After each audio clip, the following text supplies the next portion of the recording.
Bien, saludos. En este proyecto vamos a estar viendo cómo crear claridad y separación en la mezcla. Estaremos viendo procesos como el volumen, el panning, compresión. Lo primero que debemos hacer a la hora de mezclar es colocar esos fades a cero e iniciar con el proceso de mezcla los volúmenes de manera óptima, donde llevaremos todos los faders a cero como podemos ver en la imagen. Y entonces vamos a ir subiendo de acuerdo al primer parámetro que tomemos de referencia, por ejemplo en este caso el bombo, el cual entonces los demás instrumentos lo iremos elevando conforme a ese volumen o parámetro que tomamos de referencia, para así tener ese balance claro, preciso y conciso en el tema de la mezcla. Solamente con este primer paso que nosotros demos en nuestra mezcla podemos obtener una mezcla clara y concisa, una buena definición de lo que estamos haciendo en nuestra mezcla. Luego de eso, nosotros nos enfocaremos en eliminar esas frecuencias que son de manera que no son necesarias en la mezcla.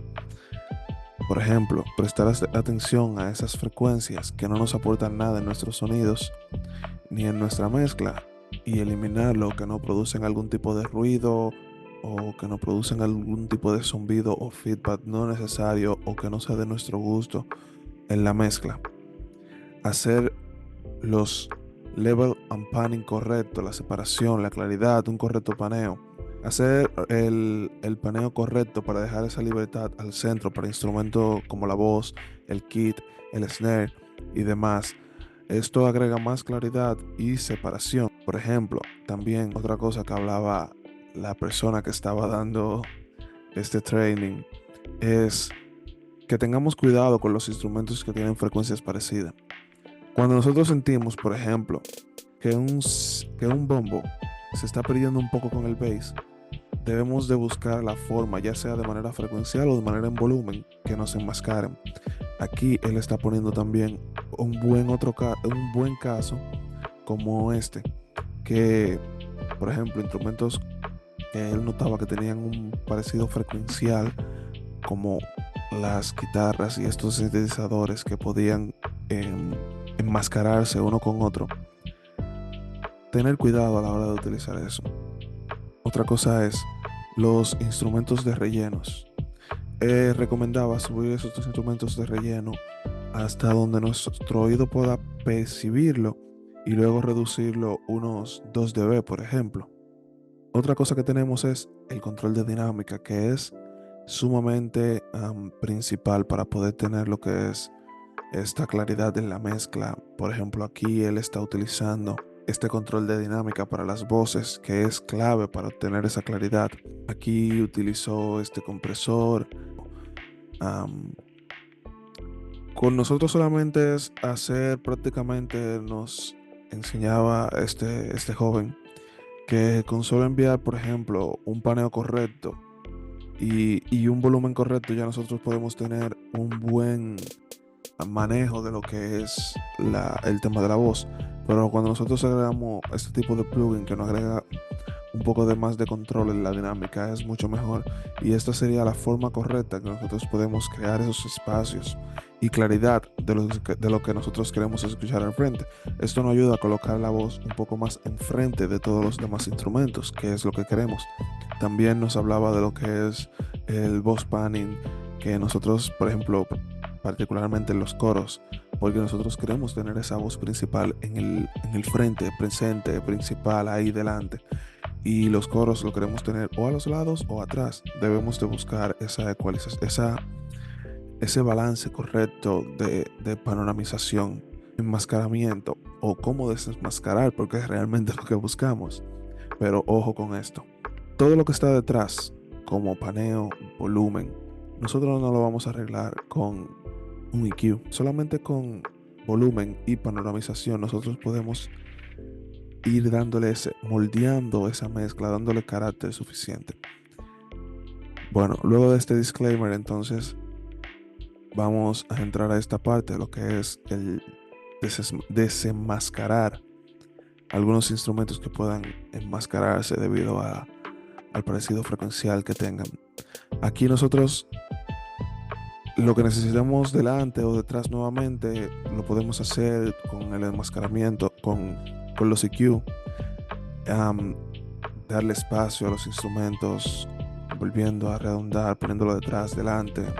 Por ejemplo, con este drums, lo que se necesitaba buscar era claridad y destacar un poco los sud.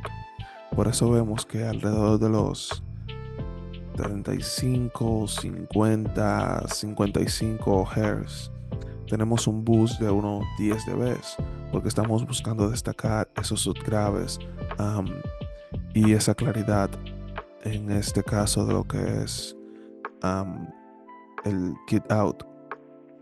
Por otro lugar tenemos lo que son los overhead, que se hizo un boost a los 14.000 kHz, con un boost de unos 4.8 dB, también buscando ese realce de ese aire por allá al final del espectro frecuencial, porque estamos hablando ya alrededor de los 14.000.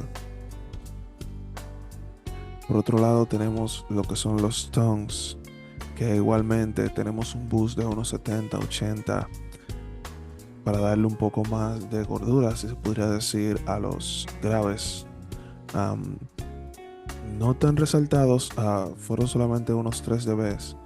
Y igualmente buscando ese ataque del golpe de unos 6.5 o 7 kHz a unos 9.5 dB fue busteado. Igualmente con el bass, se hizo un boost a los 60 Hz, buscando esa presencia y esa gordura del bass a unos 3 dB. Por otro lado tenemos la sesión de guitarra, que se hizo un high pass filter a los 100 Hz, exactamente 98.5 Hz, donde nosotros buscábamos, o donde él buscaba, reducir completamente, eliminar esas frecuencias graves y dejarle espacio a esa sesión del drums, esa sesión del bass y demás. De igual forma tenemos aquí esta guitarra lead, que se cerró un poco más el high pass filter a los 150, 180, y se disminuyó aquí alrededor de los 930 Hz, 3.1 dB, buscando así que todavía cerrar un poco más y esa zona de los graves, y reducir aquí esta parte para poder darle a los alrededor de 930, a reducir un poco más para poder darle ese poco más de claridad a estas guitar lead. Por otro lado tenemos la voz principal, que tuvo un high pass filter de unos 178 Hz, una reducción de los 595 Hz, de esa zona media, y también un poco de esa reducción aquí por los 2300 Hz, 2380 Hz, aunque fue muy mínima, pero detalles tan mínimos como estos son lo que permiten darnos esa sutileza, esa delicadeza al momento de una mezcla amplia y grande. Por ejemplo, tenemos aquí la parte del snare. Cuando hablábamos ahorita de eliminar esas frecuencias que no son útiles, que lo que hacen es ensuciar la mezcla y demás, podemos ver aquí donde se redujo alrededor de los 300, 250 Hz completamente. Fue muy agresiva si podemos ver aquí, esta curva fue muy agresiva para esa reducción. Otra cosa que podemos destacar es aquí esta reducción de los 400, 700 Hz, donde lo que se buscaba es darle ese espacio en la mezcla a la zona de la guitarra y la voz, que siempre buscan esa área bien mediosa. Pero por otro lado tenemos un boost allá a los 3000 kHz con un high shelf, donde vemos que podemos elevar toda esa zona grave, toda esa zona aguda, para así poder agregar un poco más de claridad y agregar ese aire que necesitamos en el stereo. Por otro lado tenemos aquí lo que fueron los gates que se utilizaron para poder así reducir ese ruido que se cuela por los micrófonos y que no lo queremos porque no es realmente el instrumento principal que nosotros am, queríamos captar durante ese momento de grabación o de captura. Por otro lado tenemos la compresión. Eh, Aquí quien está mezclando realmente, eh, su compresión fue muy sutil prácticamente porque fue con un threshold de unos 15 dB, fue la reducción realmente. Un ratio de 2.4 o 2.1, que es prácticamente mínimo, y con un makeup en cero, que no hubo ninguna agregación prácticamente. Y ahora llegamos a este punto que son los spatial effects. Am, Agregar un poco de reverb, como hizo en este caso, esto no solamente no agrega claridad, sino que no agrega un poco más de definición. Y estamos como en una dimensión 3D, si se pudiera decir prácticamente, porque esto no agrega ese efecto espacial que andamos buscando en nuestra mezcla para que suene grande y fuerte prácticamente. Y por último, lo que utilizó este productor fue trillar la batería. Esto no es más que utilizar ya sonidos pregrabados um, de estudio y hacer lo que se asemejen en nuestra batería. Funcionarían prácticamente como uno ayer de guitarra, por ejemplo. Y para finalizar, unos final teas que, que podemos tener o que podemos adquirir de este video final es, hay cosas que nosotros, número uno, debemos prestar atención, y es al rango medio, donde las guitarras y las voces están en una constante pelea, si se pudiera decir, por uno de los dos, adquirir ese dominio en los que son las medium frequencies, igual que como pasa con los bajos. Por ejemplo, los bajos en los medios pueden a nosotros producirnos ruidos innecesarios, no molestosos, sino innecesarios, porque ya esta es una zona que se la dejaríamos prácticamente a las guitarras y las voces. Am, También otro caso que nosotros podemos tener con el mismo caso es, con el mismo bajo, es am, esa, ese parecido frecuencial en el low frequency del bass y el drums. Y aquí nosotros debemos de saber um, cómo lo vamos a hacer, al igual que el snare, el tone, los drums, um, y las medias frequencies. Debemos de tener cuidado con ello. Y por lo general la batería tiene un montón de rangos medios que nosotros podríamos clasificarlo y eliminarlo, porque eso lo único que hace es encajonarnos.